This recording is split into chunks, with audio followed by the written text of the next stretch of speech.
get ready because everything is about to change. There's a new way of living life and doing business that will blow your mind. This is a podcast all about the timing of life and the timing of success. It's what we call the Right on Time life. And you are listening to the Right on Time podcast with McCue.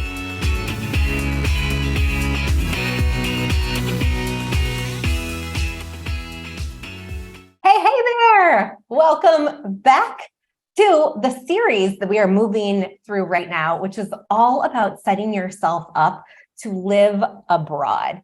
In the first episode of this series, I walked you through our life, what brought us abroad, and your journey may be different, but I wanted to give you some background on what took us abroad.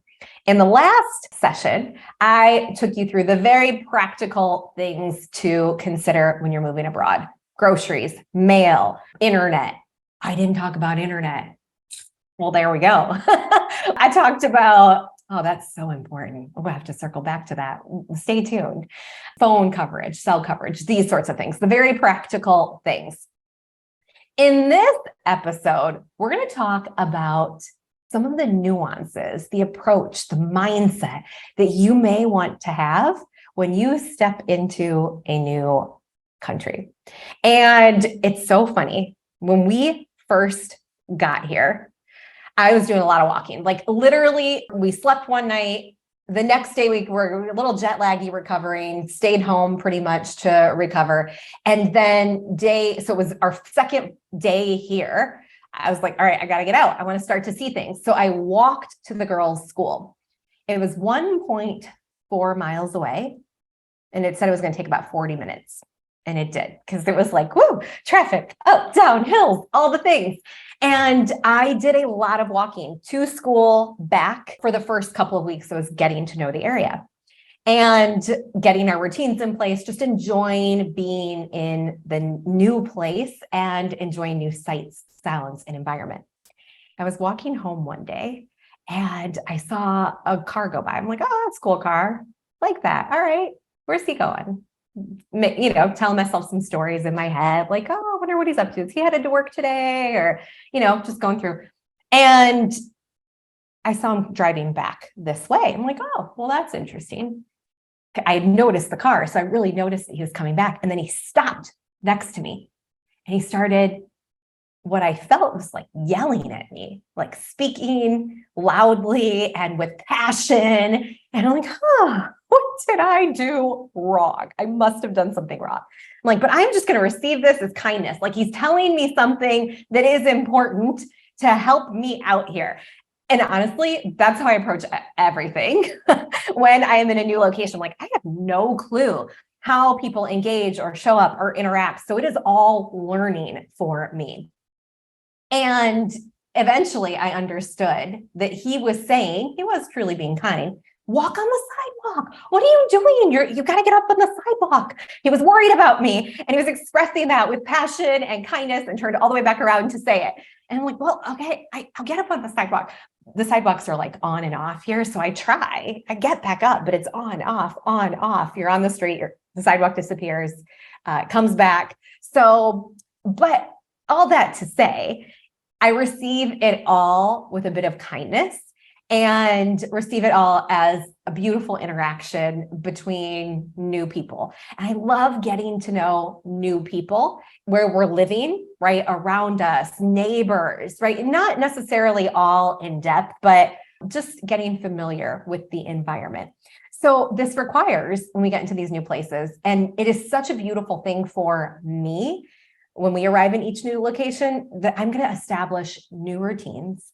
I'm going to meet new people. I'm going to be open to new ways of doing things, because that's all part of the adventure for me and part of the joy.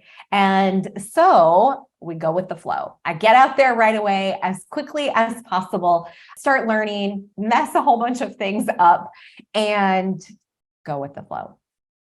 It also reminds me about I've had a lot of conversations with people recently around differences in how we do things around the world, right? Everybody's got something different going on. And somebody a couple of people have recently called out how we pay bills in the US, for example.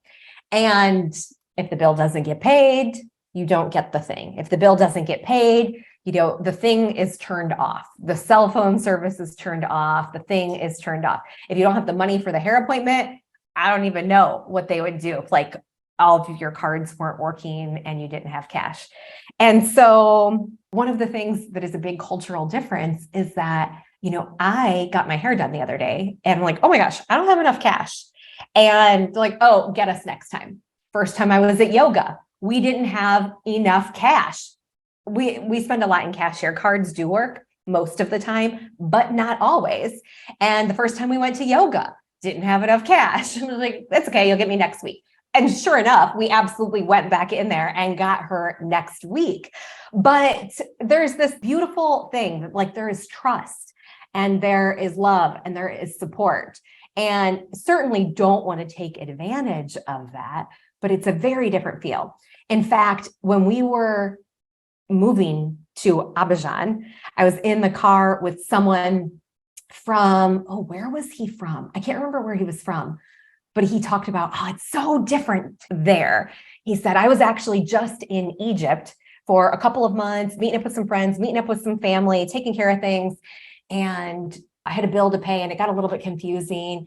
And he expressed the same thing, like, I got you. It's okay. I know you'll be back. And people really support each other in a beautiful way. So that's something else to think about. Like, it may not look the same. It may be like, oh, no problem, come back. So I don't get embarrassed, like when my card doesn't work and when things aren't flowing how I want them to be flowing. I'm like, yeah, we'll figure it out. It's right on time. I don't know. Someone's walking by yelling at you. Okay, what you got for me? I don't know. It took a minute to figure these things out. Again, because Abidjan is French speaking, and I do not speak enough French yet. So that's another consideration as you're going to a new country. Are you going to learn the language, or is it an English speaking country, etc.? So leads me to being always open to learning. This has been a theme in this series of asking questions. What's going on over there? How do you do that? Just being open and curious, or not even asking all the questions out loud, but asking them in your head and watching answers just come in, because things are different and it's going to operate a little bit differently and maybe very differently than how we are used to doing things. Another example of this is when we arrived here, the traffic patterns are different. There are roundabouts, but they don't work the same. And there are lights with timers, which is really beautiful, but the traffic patterns are all just totally different. And my husband, 2 months into us being here, was like, I'm pretty sure the traffic has gotten worse. Like, we've been here 2 months. The traffic was what it was when we got here. It got a little worse the second week we were here because all the kids were back in schools and everybody was, just different routines throughout the day. Like, nothing has changed that significantly in these 2 months. And I said, I think what's happening is you are adapting to your environment and it's starting to irritate you now. Like at the beginning, it's new. It's like, oh, this is how it is. And we're exploring and we're learning and we're listening, but we adapt. It's like, oh my gosh, traffic. I'm like, it's what it is. It is what it is. So not trying to change everything, not coming with judgment or this is how we do it there. Or why don't they do this? Like, is a whole different ballgame. And again, if you're stepping into this experience of living overseas and experiencing different cultures, embrace it. The mundane, the everyday, the walks, and like going to cultural events, volunteering, immersing yourself in community in unique ways so that you have that opportunity to experience the connection, experience, okay, why do you do this? Let me learn about this history, because there is so much there. And it's a really fun experience if you are up for it. So with that, be ready to go with the flow. Even something like paying bills may look and feel a little bit different. I gave the example of a more fluid situation. Somebody shared with me the other day, they were in a country where for your cell phone service, you had to let months in advance, like months.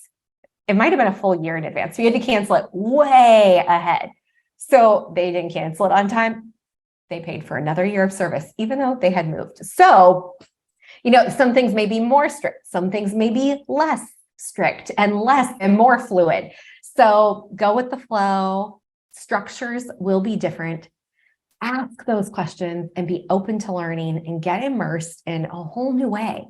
And when we're learning, right, our neural pathways are rewiring, and we have no idea the impact that it's going to have on things that we're doing in our life. So I just open myself up for it. It is beautiful. It is sometimes frustrating, yes, but that's when I go to remind myself, like, okay, wait a second, this is cool. I am learning and experiencing and seeing something different. And so being open to that when you step into new environments is a lot of fun and gives you the opportunity to step into things that we never would have imagined. So with that, I'm excited to see what cultural stories or location-specific stories and differences you may have experienced or that you experience as you step on your journey to live abroad. I hope this helps. Going with the flow, experiencing new things. It's so very right on time. Thanks for hanging out.